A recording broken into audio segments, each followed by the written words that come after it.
jump into this first story. We have this from Fox News. Witness to Jordan Neely chokehold death calls Daniel Penny a hero. NYC passenger says Marine vet cared for people and that is his crime. The funny thing is that's literally a crime these days. Yeah. Caring for others in New York City especially. They say a retiree who witnessed the fatal choking incident called Daniel Penny a hero and slammed Manhattan DA Alvin Bragg for prosecuting him. He's a hero, said the passenger. The witness, who described herself as a woman of color, said it was wrong for Bragg to charge Penny. It was self-defense, and I believe in my heart that he saved a lot of people that day that could have gotten hurt. You know, I want to point out too, when we look at this video and we hear the story of Jordan Neely threatening to hurt people, I don't know about you guys, but I kind of feel like I'm probably underestimating how serious it was. Like, it's not just some guy threatening people. I'm willing to bet it's more serious than anybody believes. Like, he was getting up in someone's face or coming at somebody or doing like a flinch. You know, it's like take like a feint shot at him to try and get him. You know, something was more than just him yelling. Well, yeah, I mean, because people on the subway are thanking him. There's footage of people thanking him after it occurred. I haven't seen anything about anyone who was on that train car coming out and saying he went too far and shouldn't have done this. I've heard nothing at all about nothing from anyone that was on the train car actually complaining. Nobody has said anything negative. And they're calling him a hero. Yeah. I mean, I can't imagine why there would be protesters saying that the people that were on the train that didn't stop the Marine, I forget his name, the Marine from Penny from restraining Jordan, like they're asking. They're saying that the other people should be punished for not doing what they're literally punishing Penny for right now. Well, this is hilarious, right? Because here's what would happen. If they could go back in time, if they had a time machine, they go back in time and then they stop him from putting the assailant in a chokehold. And then everyone gets charged for not stopping them from putting him in a chokehold, for putting him in a chokehold. And then it's just a chain of everyone putting him in a chokehold and never going into jail for putting him in a chokehold. New York is finished. Colby, have you seen the video about what happened with this Marine?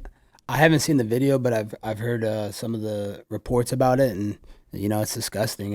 Daniel Penny is a hero. He's a good Samaritan. Obviously, everybody on the train felt threatened by that Jordan Neely. So, I mean, look at Jordan Neely's past. I mean, didn't he like rape a kid or like kidnap some kid? Yeah, I mean, he's a multiple-time felon. He was arrested several times. He punched an old man and an old woman in the face on different occasions. He was arrested like 40 times or something. But I'm curious. I guess I'm trying to ask you because I think out of anybody in the room, you're the only one who has any expertise in fighting. Yeah. And I'm wondering, I don't know, like, is there concern for you knowing how to actually fight? I guess the argument we've heard from the left is what Jordan Neely didn't warrant choking him to death. And my response was, I don't think Penny was trying to choke him to death. I think he was trying to stop him. So I guess I don't know enough about fighting to know where that line is or like what you think about what is acceptable in terms of subduing somebody. Yeah, he was obviously trying to subdue him, and there's no way anybody could have thought he was going to kill him by just, removing his conscience, by choking him out. It happens in the UFC all the time. Guys get rear naked choked, they go to sleep, and then they wake up. So there must be some type of cause in the Jordan Neely that caused that death. I don't think it was just by natural causes from a chokehold. I think there's some extracurricular activity going on. Maybe he was doing drugs, maybe some other things. That's actually what a lot of people think. Yeah. Because he afterwards, Penny puts him in the recovery position and the other passengers, and then he was still moving and breathing. And then they bring him to the hospital and he died. I guess it was like on the way there or something. Yeah. Well, I mean, regardless, this guy was acting in defense of the other people on the train. He didn't just go out of his way to choke this dude out for no reason. Yeah, I mean, look, no matter how people wanted to spin the interaction, Jordan was being restrained. Like, Perry wasn't aggressively attacking him. That's not what anyone saw. They looked at if you look at the video, they were trying to restrain Jordan, trying to hold his hands, trying to prevent him from hurting someone else. They weren't on him smashing his head. Exactly. They weren't beating him. That wasn't an aggressive fight. That was trying to prevent him from being aggressive against other people. Yeah. You obviously, what it looks like when someone's aggressively trying to punch someone, It doesn't look like he was trying to hurt him. That's what I'm saying. This guy was a Marine. If he wanted to just savagely beat this guy to death, it would have looked very different. It would have looked very different. Check this out. So the witness account from this woman, she's in her 60s. She said, I'm sitting on the train reading my book, and all of a sudden I hear someone spewing this rhetoric. He said, I don't care if I have to kill an F. I will go to jail. I'll take a bullet, recalled the woman, who's in her 60s. The terrified passengers crowded towards the exit doors. I'm looking at where we are in the tube, in the sardine can, and I'm like, okay, we're between stations. There's nowhere we can go. The people on the train, we were scared. We were scared for our lives. Penny stepped in when Neely started using the word kill and bullet. Why in the world would you take a bullet? Why? You don't take a bullet because you snatch something from somebody's hand. You take it for violence. The witness said it was clear to her that Penny waited until the last minute to intervene for the sake of his fellow passengers. She heard a thump when he dragged Neely to the ground, but couldn't clearly see until the doors opened at the Broadway Lafayette station, and most of the passengers exited. The witness waited for police to arrive to provide a statement. Mr. Penny cared for people. That's what he did. That is his crime, she told Fox News Digital after the altercation. She and at least 3 other passengers thanked him. Damn, that's amazing. Nobody wants to kill anybody. Mr. Penny didn't want to kill that man. You should have seen the way Mr. Penny looked. He was distraught. He was very, very visibly distressed. And he didn't go. He didn't run. He stayed. Prosecutor Joshua Steinglass said at Penny's arraignment Friday that the Marine veteran who has lived his entire life in the New York area continued to hold Neely for a period of time after the man had stopped moving. I don't think that's true. I think in the video, you can see the dude is still waving his arms around and there's other men trying to stop him. So something else was going on than just this. They say it took 3 men to hold Mr. Neely down. He was struggling. After widespread protests erupted across the city, with many demonstrators and even politicians calling Penny a murderer, Bragg charged Penny. And now I'm hearing that they're like regular New Yorkers saying criminal charges should not be coming from a tiny fringe group of people.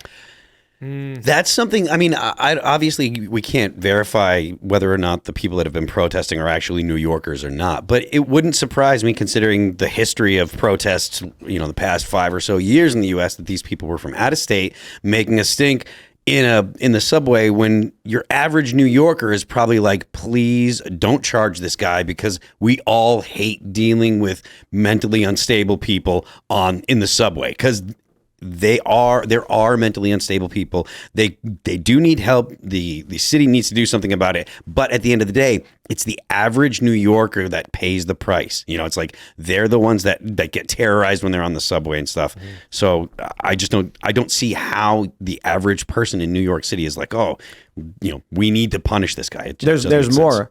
The guy who filmed it said he started screaming. He said he had no food, no drink, that he was tired, doesn't care if he goes to jail. He started screaming all these things and took off his jacket, a black jacket that he had, and threw it on the ground. The narrative that has emerged has become about race. A white man who fatally choked a black man, the witness said. This isn't about race. This is about people of all colors who were very, very afraid, and a man who stepped in to help them. So here's the picture being painted by the witnesses. They're cowering in the back of the truck as this guy screaming takes his jacket off, throws it on the ground, and only at that point when he's saying he's about to kill people, or he's going to, and he takes his jacket off, like it looks like he's about to engage, do these men decide to subdue him? It sounds like he had all the things he had exhibited all of the things that are necessary for legitimate self-defense.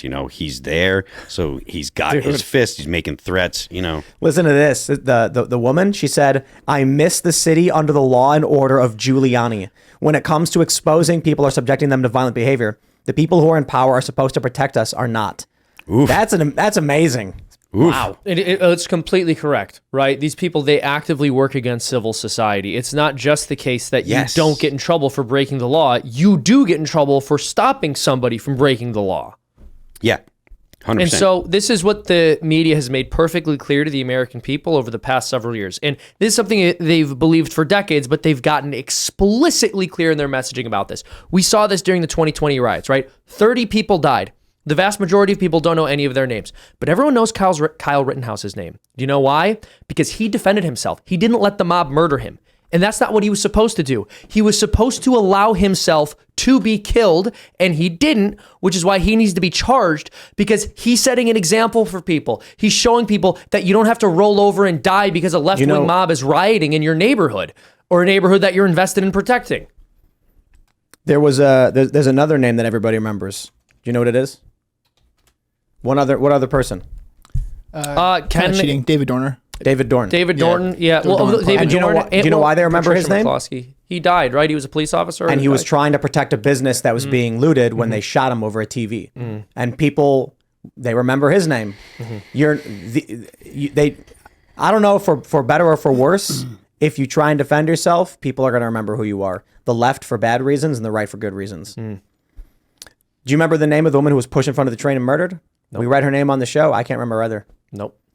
Nobody cares. Well, no one's going to talk about that, right? That's crazy, man. Because that's business as usual. But citizens standing up for themselves against criminals is not. And that's not supposed to happen. Thanks for checking out this segment from the Timcast IRL podcast. But if you want to check out the full show live, tune in Monday through Friday at 8 p.m. And if you want more special access content, head over to timcast.com and become a member. Your membership helps sustain this company, keep our journalists employed, makes this show happen, and you will get access to exclusive members-only segments of the Timcast IRL podcast, and there's a massive library to check out. So again, go to timcast.com or tune in Monday through Friday at 8 p.m., and we'll see you all there.